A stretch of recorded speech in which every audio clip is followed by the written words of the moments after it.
I came to SACS in Standard One, and spent, let me put it like this: I should have matriculated in '72. In Standard Nine, I both failed at SACS and basically was expelled. Robin Whitefoot said that he didn't want me back again. And what happened was I was sent away to boarding school. I was a problem child. I was sent away to boarding school in Michaelhouse in KZN, and I repeated Standard 9 there. I got expelled there, smoking dacha, by the way. And then that was the very last year of Boss Whiteford's tenure at SACS. So when I got expelled from Michaelhouse, my parents went to see Patterson, the new principal, and basically struck a deal with him that I could come back and finish matric. That's how I landed up with you guys in the matric class. Out of interest, an aspect of the deal was I have to sort of give something back to the school, as it were, and demonstrate my seriousness about mending my evil ways. And I started, as a result of that agreement, and with his nudging, or with his agreement, obviously, something called the Service Club at SACS. I have no idea if it still exists or not, but in my matric year, those who joined the club used to go periodically to some colored school or township school and build a sandpit or do some do-good stuff. I'm mentioning this because it becomes relevant to what's happened to me later. You know, I have very mixed feelings about SACS. I went to the 25th anniversary of what I really regard as my year, which is the year of 72. 25 years ago, and I also went to it last year. They had a 50th as well. It was a lot of fun, and I was pretty drunk at the 25th one, and when I, amongst others, made a speech there 25 years ago, would be pretty much around the time first elections and so on, really attacking the school. In my old age now, I think pretty unfairly, for being everything it was, but it doesn't matter. It couldn't really do anything but be what caused a complete. Doug Brown got up and attacked me back at that 25th anniversary, and they didn't want to let it go. Just what I'd said there couldn't just remain, as it were, you know. So it's a roundabout way of saying that I have a love-hate relationship with the school. You know, I know through these occasions, through my mates, and I still have, you know, very close mates from school days to this day. And I had some extraordinary experiences there, but I also had some, you know, there's store B4, and if there was something that rhymed with Hartford, that had to do with being regularly caned by the boss. It could easily have been me. I don't know. I was good at sport and very mediocre at the academic side of things. Although when I had great teachers, I always seemed to perform well. I remember for that little fascist Warner in Standard 3, for example, I did brilliantly in Standard 3 because he paid so much attention to me. And then in the high school, a couple of teachers managed to bring out the best in me, I think, because I went on at university I wasn't a genius or anything, but I did well. But at school, I was constantly in trouble. And even today, it blows my mind when, I grew up in Bishopscourt. I grew up in the lap of luxury in the kind of most beautiful city in the world, virtually, bar Sydney maybe, and, under the mountain, in the forest, by the Liesbeek River, down to Muizenberg, Surfers Corner on the weekends, over the hill to Camps Bay or Clifton, whatever it was. We couldn't have been living a more paradisical kind of existence. But we were getting up to so much shit in that existence, stealing cars, stealing petrol, stealing from shops, smoking dacha, copious amounts, not, I don't know. It's a mystery to me still today, but something in me was rebelling against the system right from when I was in high school. And even, funny enough, with the politics of the land, even at school, the service club was one thing. My mother's got this memory of me, which I remember as well, of picking up two street kids literally black kids on the streets and bringing them home to Bishop's Court. And sort of, I had a separate little cottage from the house, and scrubbing them up in my bath and allowing them to kind of live with me for a week or so until she insisted I keep these kids out and take them back to where they came from.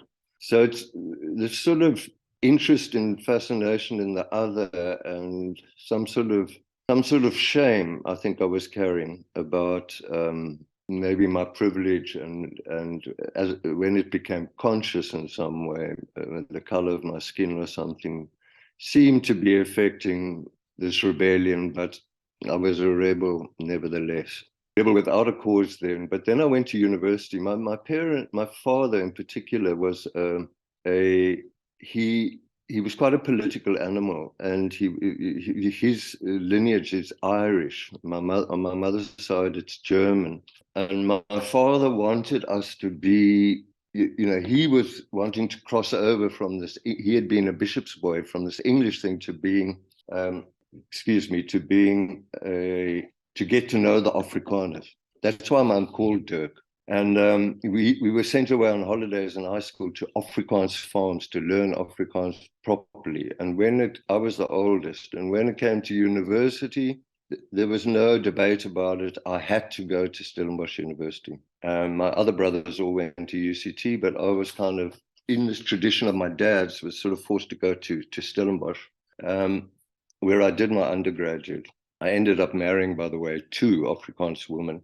I'm just busy getting divorced from the second. And, when we arrived at Stellenbosch, it was 1974.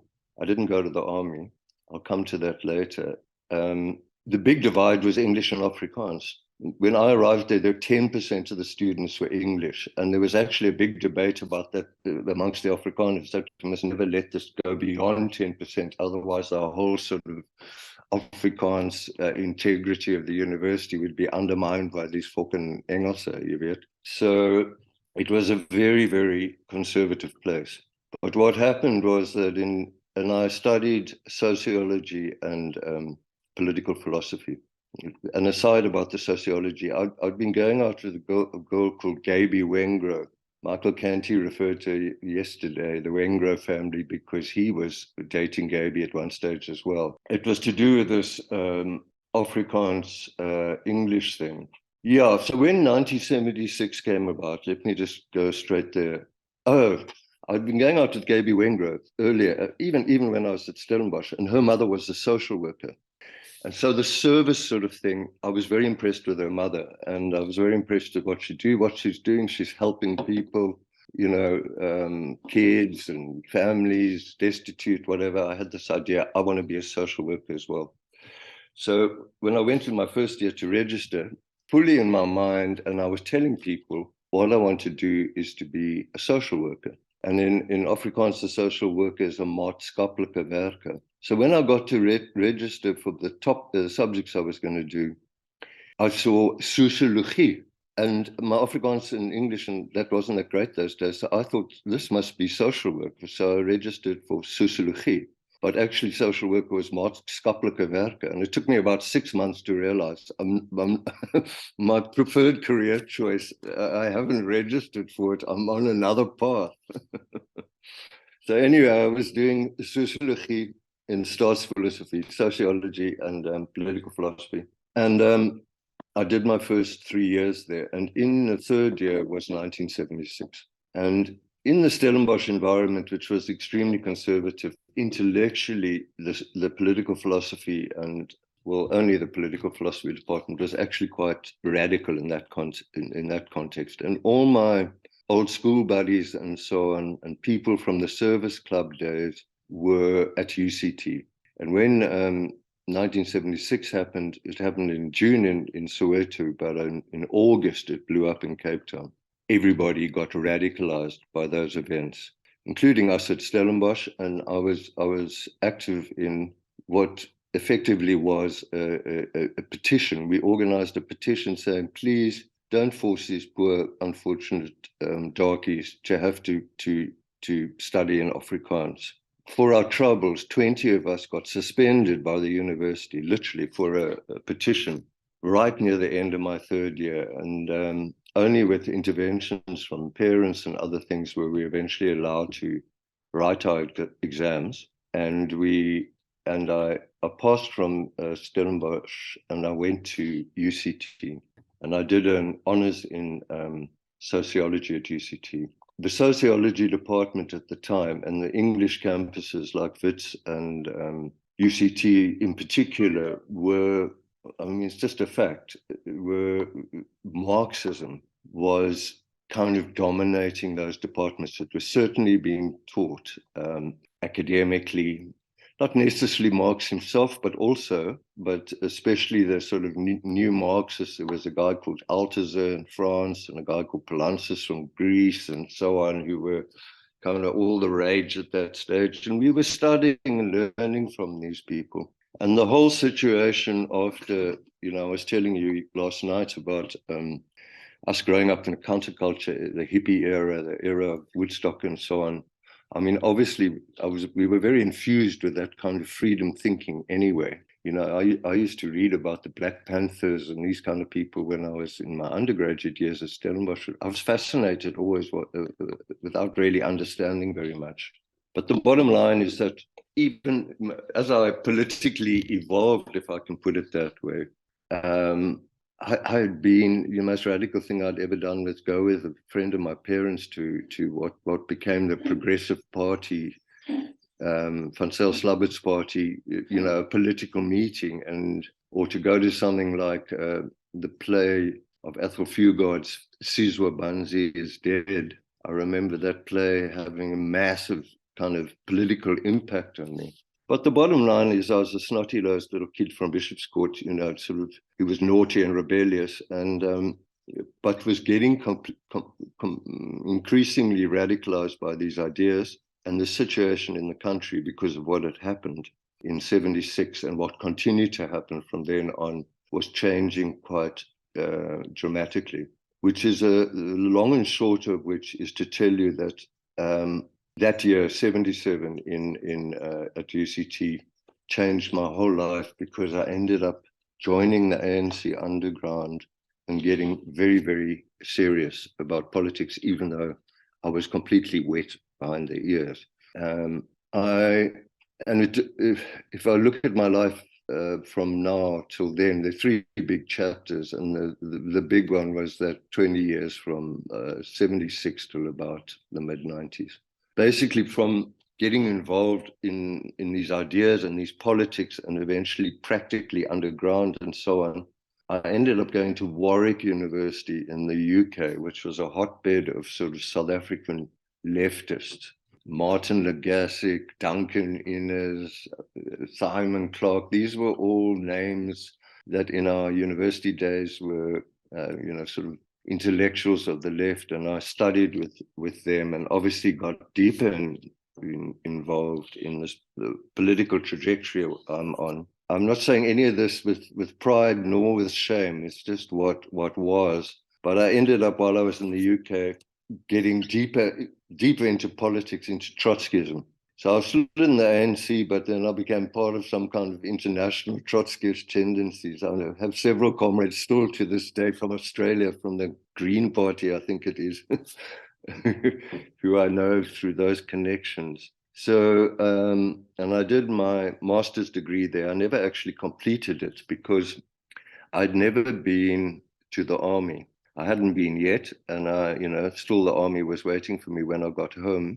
But what I did was I sort of set up a whole, I'd communicate to the army every year, and they tried, no, I'm still studying in the UK. So I was there for 2.5 years anyway, but then I came back to South Africa, but continued to have someone send for me each year the fact that I was still studying. This was arranged even with the university. They were sympathetic to my problem with the army. So I got back into the country, and I immediately joined the trade union movement. And at that stage, the trade union movement was still completely racially divided. So I knew nothing about trade unions. I knew pretty little about the working class people as well, because it was at the time, I'm talking 1980, 81, but it was at the time that the fledgling black trade union movement was starting to emerge. It's quite ironic, actually, us celebrating 50 years now. But those of us who've been in the labor movement in South Africa, there was a celebration of the 1973 Durban dock workers' strikes 50 years ago. Literally, this happened about a month or two ago, which is seen by everyone as having heralded the emergence of what became the black trade union movement. Of course, black trade unions at that time were completely illegal, but white trade unions and colored and Indian trade unions were legal.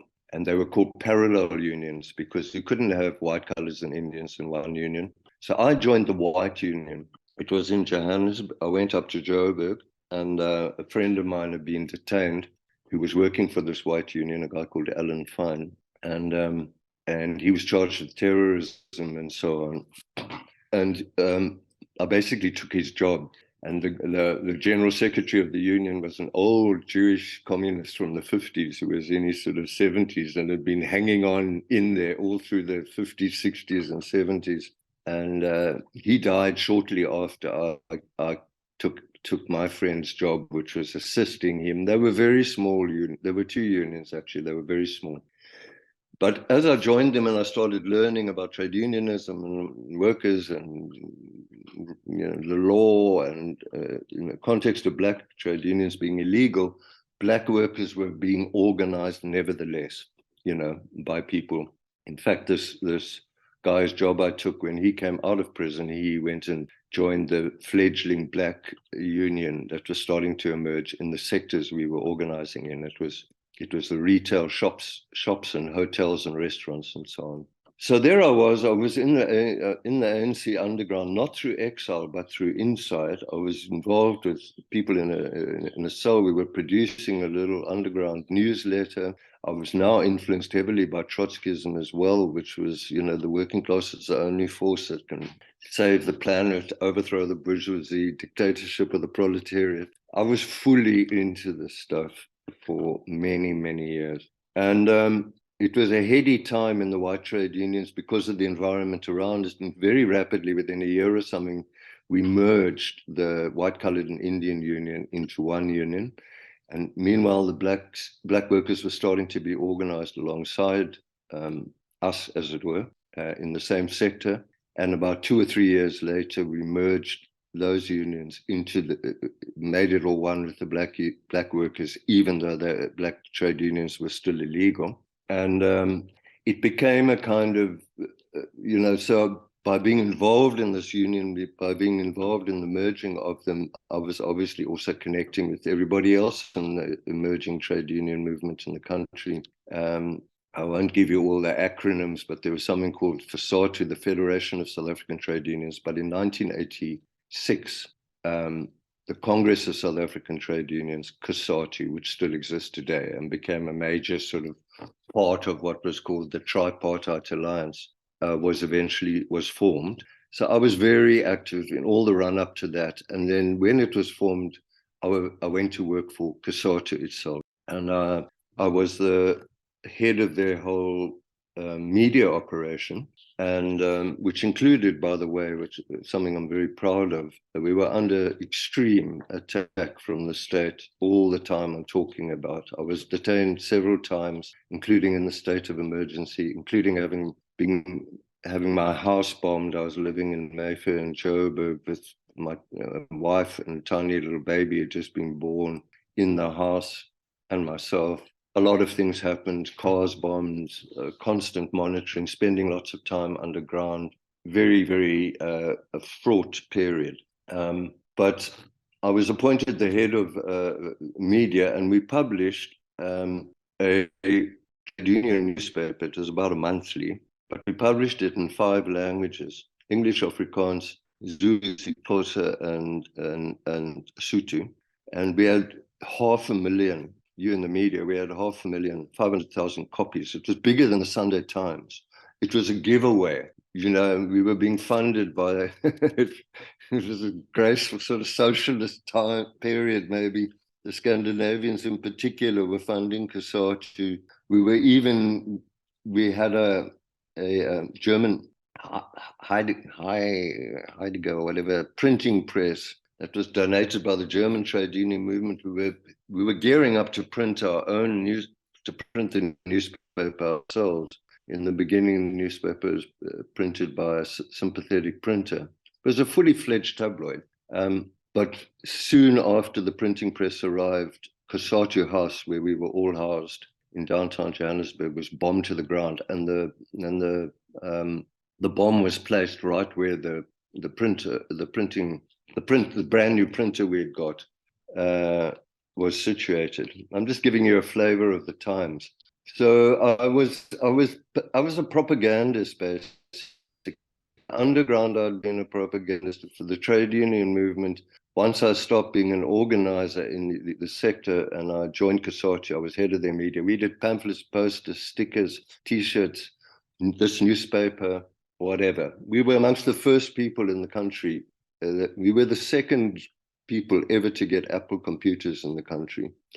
The Mail and Guardian newspaper was the first. Literally, those old, So we were quite cutting edge in a way. We were forced by the whole situation, but also because we had close links to the Mail and Guardian at the time to know the people who can get the apples in, but we were other business and that didn't yet have this stuff. So we were laying out our own newspaper and our own little Apple Mac, I think they called them then.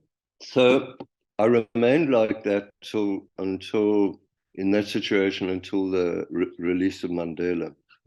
Prior to Mandela coming out of jail, people like Mbeki and Sisulu and those kind of guys got released about 6 months before Mandela. And there was the UDF had come into existence, so there was COSATU and the UDF. This is the mass battalions preparing for the final assault on the regime. That's how we saw it, and that's how it was. And that's actually what happened. So in many ways, if I look back on my life, I'll come to what happened later, I'm very grateful that I was associated with something where one could have a vision that could actually realize itself. We look at South Africa now, of course, it's a million miles away from what that vision was. But then, and with the crumbling of the defeat of apartheid, essentially, it did actually come about.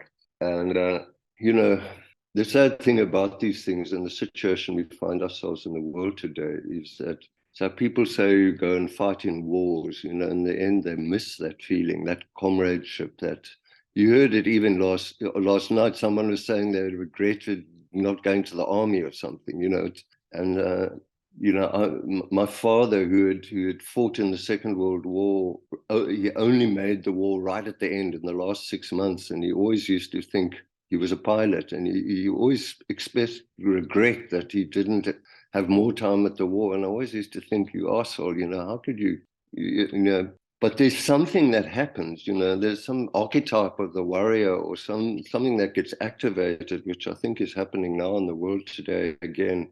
That when people lose it, they sort of long for it. I hate to say, but that comradeship, that brotherhood, that we give our life for each other kind of vibe, it's very, very powerful. And all of that was going down in my life, in from university through to the trade union movement, through basically more or less till the first democratic election. I stayed very active. So I became head also of when Sisulu and Mbeki and all of them were released, we formed a sort of the UDF, COSATU and all the forces formed a sort of united front, we would have called it, but I was running the whole media campaign for that as well. So it was heady times and it was exciting times. Like a lot of things happened. I'm not going to go into all the details. I'll give you one because people have been referring to the army. So I would duck the army like this. Every year I was getting a letter sent. I never had a sense that these guys are on my case. They would even respond, but let us know when you come back in the country. But I'm in the country and I'm operating. I was being arrested. I got arrested several times, but eventually I got detained full on without trial and interrogated. And it took them very little time to work out. This is in 1986. that I hadn't been in the army, you know, and I told them, well, I haven't been. Here I'm in jail. What can what can I do?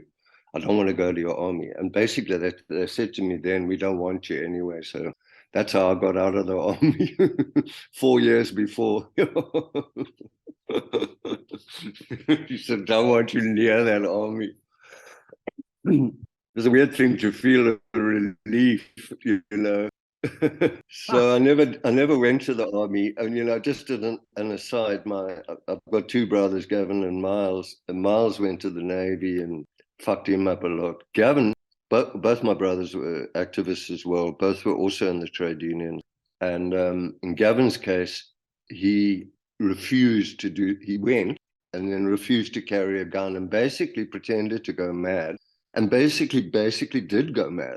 He fucking lost his mind. He spent 2 or 3 months in a military hospital, and eventually they gave him a G or whatever and expelled him. But in his attempt to convince them, he was, you know, he pretty well lost his mind. So it's quite scary. Anyway, you'll like this. So Mandela's released in 1990. Truth of the matter is, my marriage, my first, and by this stage I have 2 children. Married to my first wife. The stress and everything, you know, was the marriage was in tatters, basically. She was sympathetic to me, but not to the situation that kept on being imposed on her.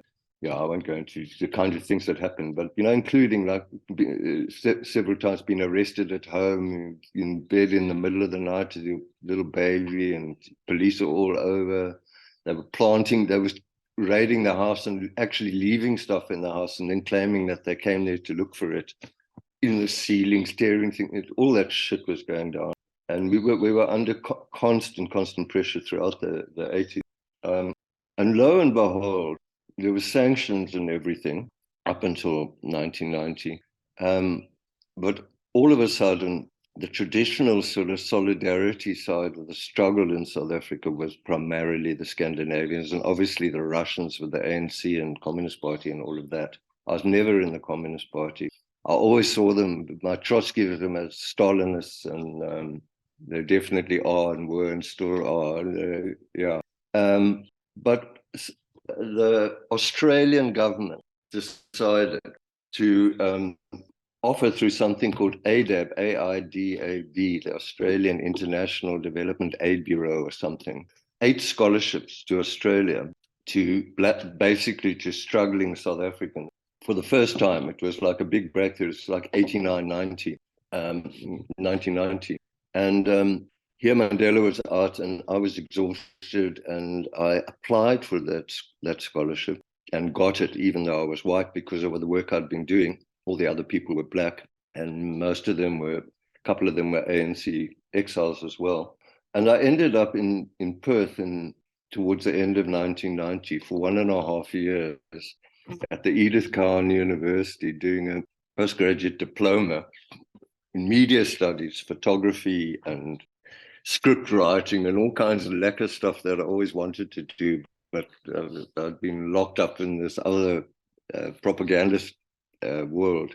And I desperately wanted at that stage to save my marriage. My wife came and my 2 kids, and we spent a completely delightful year in Perth. Year and a half. I actually spent a year and a half, but the family spent a year. My kids went to school there, and yeah, I had a lovely time in Australia. I'm just saying that I've never been back, unfortunately, and I made good friends there. And I actually did quite a lot of work with the Aboriginal community in Perth, media-wise, photographically, and documenting a pretty small community.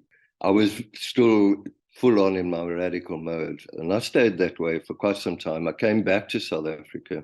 Now the ANC was unbanned, and I was quite a big player because in the media space I had been in the run up to the unbanning. So I was taking my orders from the ANC, as it were. And at the time, we were heading towards the 1994 elections. And there was a lot of activity going on around the SABC, which was this kind of instrument in the hands of the National Party regime. total and utterly and controlling, and there was this attempt to parachute people in right at the top of the SABC. Sisulu's son, called Zwelaki Sisulu, ended up being the first black CEO of the SABC, and but he didn't immediately become that. For about a year, he was sort of seconded to the existing, there was this like dual power situation. But anyway, I was in Zwelaki's team. When he came in, about 8 of us came in, and we came in quite senior positions in the SABC as almost second to the existing infrastructure, and we were all about transforming the SABC and making it into a public broadcaster and making it sort of accountable to its listeners or its viewers and so on. It was the most poisonous and horrible time of my life, actually, because the place, it remains today still fucked to the marrow of its bones. Someone once said this building and this organization has cancer, and cancer can't be cured. And I've come to believe that that's the case about it. Sometimes institutions are of such a kind, and with all the problems we're facing in South Africa, I think all of these institutions were criminal and corrupt at a certain level. The ANC just took it over and mastered it and sort of made it more criminal and more corrupt than anyone could ever have comprehended. But I did spend 2.5 years in a very senior position at the ANC, in charge of transformation at all kinds of levels, trying to sort of gear this thing up to be able to cover the first democratic elections in an unbiased way. And part of what was happening as this SABC sort of reform was going on was the whole issue of the broadcasting environment. We basically you only had the SABC at that time. You didn't have private radio stations and so on, and a whole lot of in the very early move, the SABC actually privatized a couple of its radio stations. People forget it these days because privatization is still a big issue, which to privatize or not in Eskom and all sorts of things. But in fact, it did happen with the SABC radio stations like Highveld in Joburg, which is a highly successful radio station. Was originally in the SABC. It was privatized and is done very well. KFM in Cape Town is another one. But in addition to that, they were issuing new licenses in all the major urban centers, Joburg, Cape Town, Durban. And together with a couple of my ANC comrades and people I knew from the broadcasting environment from SABC, we decided to apply for one of these licenses. And we applied in Johannesburg. I was actually involved in initiatives to apply for TV license as well, but we applied in Johannesburg for a radio license and won. It was a competitive process, and there were 3 licenses issued, but we were one of the ones that succeeded. We also, by the way, succeeded with what is now ETV, which is the main private TV channel. But I never got beyond the application process. I never got practically involved in it. But for the radio station in Johannesburg, the concept was black youth at that time. There was nothing for black youth. There was 5FM was a radio station that had targeted white youth. There were magazines that targeted white young people, but there was literally nothing that catered in any media whatsoever that catered for black youth, because they were regarded as poor, and you in the advertising business, there's no money there, so what's the point, kind of thing. But nevertheless, this was the post-94 black youth generation. Everyone had been politicized. People from the Soweto uprising onwards sort of saw themselves as one. But in this newer, freeing environment, black youth was starting to try to find their own identity. So our radio station was called YFM. It exists today. And we promised, over-promised completely on all the requirements. We'd be almost 90% black-owned, and our staff would represent the racial demographic of the country, and the gender demographic would be 50-50, and we'd play local music, at least 60%, we promised. Everyone thought these people are completely crazy. The established radio people, you'll never be able to get away with this. Anyway, even if I say so myself, it was an absolute instant and massive success, not necessarily financially, but from an audience point of view, it took, it just blew up completely. And, we had all kinds of experts, like our sales house, for example. I'm telling you this because you know this world. Who we decided we didn't have the capacity to sell ourselves because we didn't know anything about it. So we did a deal with some existing radio sales house, and they were like, well, so we had to have targets and how many audience you think you would get, and then we'll tell you how much money we think you can get. And then they said we'd get 160,000 listeners, they reckon, max after 3 years. Well, we had something like 800,000 after 3 months.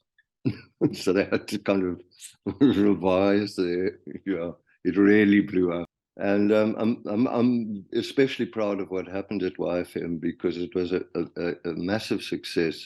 And it was a massive success and remains even today, but at the time, especially in youth culture and especially in the music, that there was music called Kwaito that was being played in the townships and danced to and so on.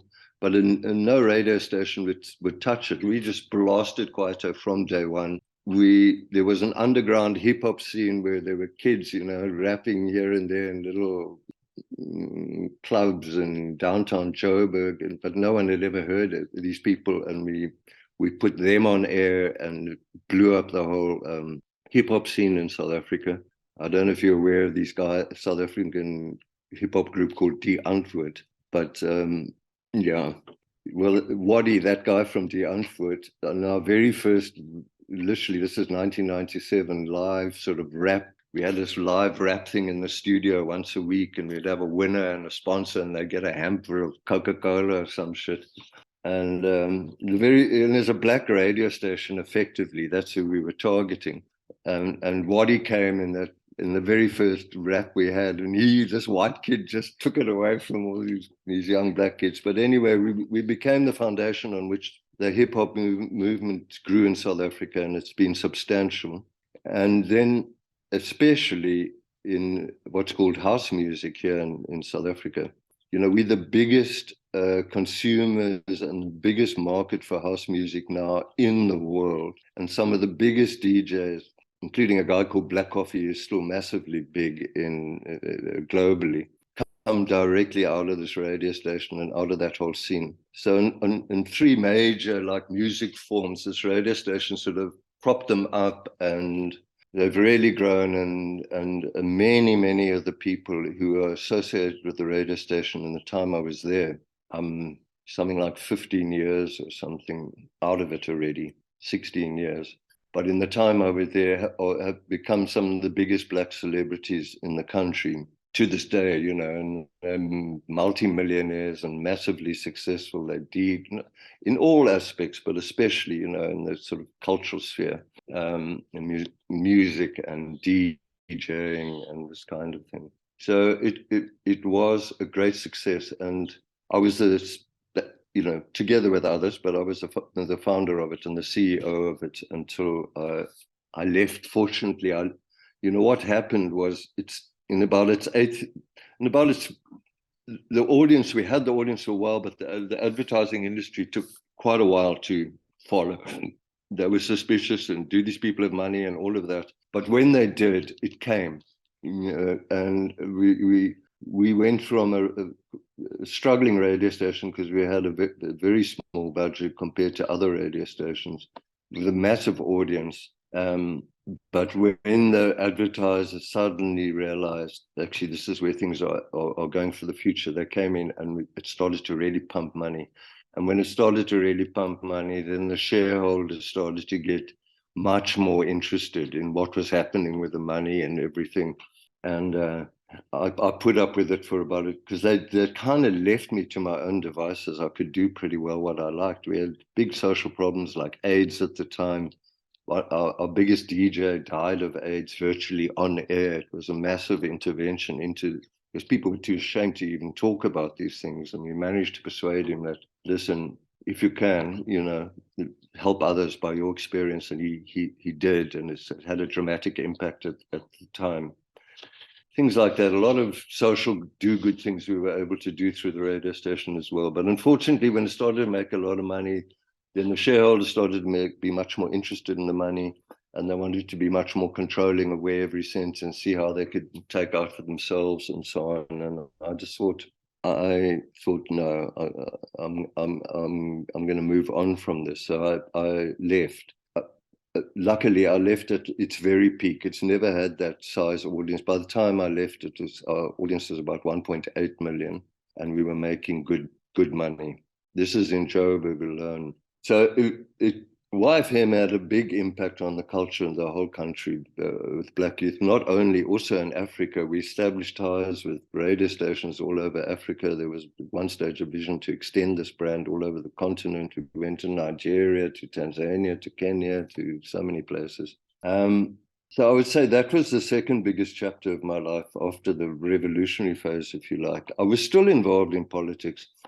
Even as a radio station, I was still involved in the ANC. I still had some hope, that even as a Trotskyist, you kind of know that there's going to be a sellout somewhere, and or maybe the sellout had already happened. But the dynamic of the time, I stayed politically active, at least to in the beginning of the radio station. I was definitely still very active, but during the time I was there, hands-on running the station, I slowly started to wind that political activism down. And I would suppose I became an entrepreneur. And in the end, because I was a shareholder as well in the radio station, I had just 3% of it.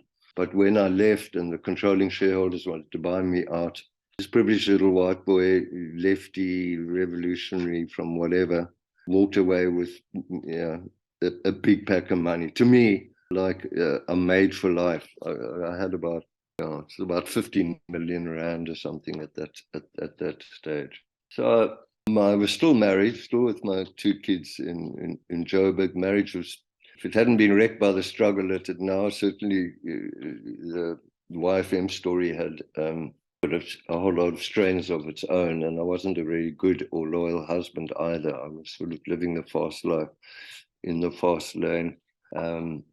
As someone said the other day in the chat, something about sex and drugs and rock and roll.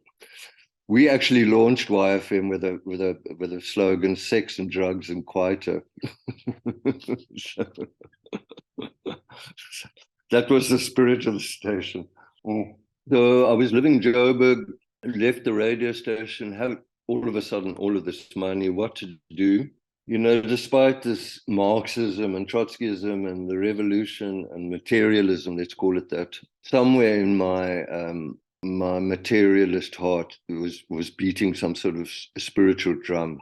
I'd always been attracted to, I hated, when I went to Michaelhouse, it was a Christian school and so on. I hated the whole vibe with all this Christian what and church, and I think I was rebelling against a lot of that, but I loved things like Taoism and Buddhism. I was I'd heard about or done a little bit of, I'd done some transcendental meditation even in my school days. Anyway, I picked up on that path because already the country was looking like it was going to where it's gone, in my view. The writing was on the wall. Don't get me wrong, I didn't believe it would ever get to where it has actually arrived, which is truly horrific, Andrew. It's truly scary, and it's there's no turning back for a while. I don't know what it's going to take. Maybe we'll end up like a Rwanda or something. You have to get some cataclysmic shock for people to come to their senses and save this place. But I am pretty bleak about it. But already at that time, I'd wound on my political involvement virtually to nil already. And I decided to move back with my wife, and my kids had already finished school and were at university, to Cape Town. And I came back to Cape Town, and my marriage finally meant to be the sort of last saving grace, but it actually fell apart completely. I got divorced, and I got involved with, I'm coming now to your two two words that you've used, therapy and psychedelics. The last chapter of my life have been, which is the last 15 or so years, being very involved with depth psychology, especially Jungian stuff, and a guy called James Hillman, an American psychologist, who's archetypal psychology, imaginal psychology, mythological psychology, that kind of way of imagining. I got very involved with the community, which is based in Knysna, but of therapists all over the country. They don't necessarily have psychological degrees, but you can call yourself a therapist or a counselor. So in our group, we've got about 100 or so people around the country who are trained in this depth psychology modality. So I was doing this. I didn't become a therapist. I have helped and applied, the teachings, but I was just passionate about it, about the ideas with people. But I've never practiced professionally in an ongoing way as a therapist. But parallel to that involvement with depth psychology, let me call it, I also got involved with it was kind of a spiritual path, if I can put it like that way. My religion was psychology, and psychology my religion, especially this depth psychology. It draws on all the ancient wisdoms and so on, whether it's Kabbalah or Tantra or Buddhism or Hinduism, or, But parallel with that, I also got involved with and got in on the ground floor of the psychedelic movement in South Africa, particularly plant medicines and particularly ayahuasca. So the very first time that ayahuasca was drunk in South Africa, I wasn't there, but I came into that psychedelic underground. It's still basically underground, psilocybin mushrooms, early on. So I've been part of that community as it has emerged, and it is now, as we know, in the whole world, things are starting to change, especially around psilocybin mushrooms or MDMA or any of these psychedelic treatments. But there was quite a vibrant underground community in South Africa, and there's quite a lot of experience. And people were coming, say, with the different plants and their different stories, but with ayahuasca in particular, Brazilians have been coming here for years, more so than in any other country. It came out of the Amazon into Brazil. The Santo Daime Church, we started the Santo Daime Church here about 15 years ago. I was there right at the beginning of that. So, and those are still my passions to this day. My second wife joined me kind of on that adventure, and but our marriage is falling apart. It's a whole nother story right as we speak. And the money that I made from YFM and selling the shares has been spent, and it's kind of back to the drawing board for me in the ripe old age of 67. Kind of not find a job and find a woman, but something like that. So that, in a nutshell, is the big picture of my story to my therapist in Australia, and I appreciate you listening. Yeah. That's what I was hinting at the beginning. It is a bit of a mystery to me. And when I look at it now, there was this rebellion. I do think there was some sense of shame that, with this depth psychology, I'm not saying I know myself and I'm a sort of fully individuated human being or anything, but I mean, I know what that means to be that. So I've obviously spent a lot of time reflecting on that, and there's no clear answer, but I think, the circumstances we found ourselves in the country. I mean, my parents were, despite what I've said about my dad, at the very least, it was demanded that we be respectful to the other, But I'm one of those do-gooder types. I like to help fix. I get codependent with other people who I made all this money and managed to give it away fairly quickly in various ways, not just So something in my nature is a bit like that, I think, and something in the situation that we found ourselves in the country, and the ideas, what was going on at UCT, what was happening in the country. I didn't plan to go and join the ANC.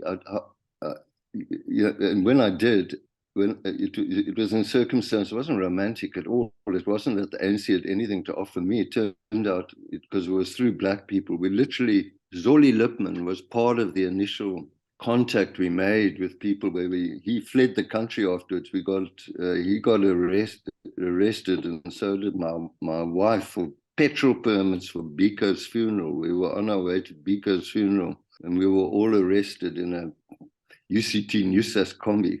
There were black comrades with us, and a bunch of us. Zoli got scricked by that whole thing and fled overseas and ended up in Australia. I don't know, circumstances start to determine. You suddenly find yourself in way over your head, and this is it. I mean, when I think back on it, ANC Underground in the late 70s, it's nearly 50 years ago. It was pretty hectic, and we were pretty on our own and so on. So I think it's a combination of all those things. But both my brothers went on the same path, by the way. And to mention some people, did you remember Roy Martins? Yes. From SACS? Yes. Yeah. Roy is a full-on Trotskyist and Rhodes Scholar to this day. I'm very, very close to him. He was a key part of this whole underground we were in. And then other people who I worked closely with, but not necessarily in the underground: Paul Benjamin, Steve, Paul van Holt, who spoke last night. Yeah, there were others, of course, as well. It's interesting because, I mentioned some of the individuals that I've known in my adult life, really through this political thing, one way or another.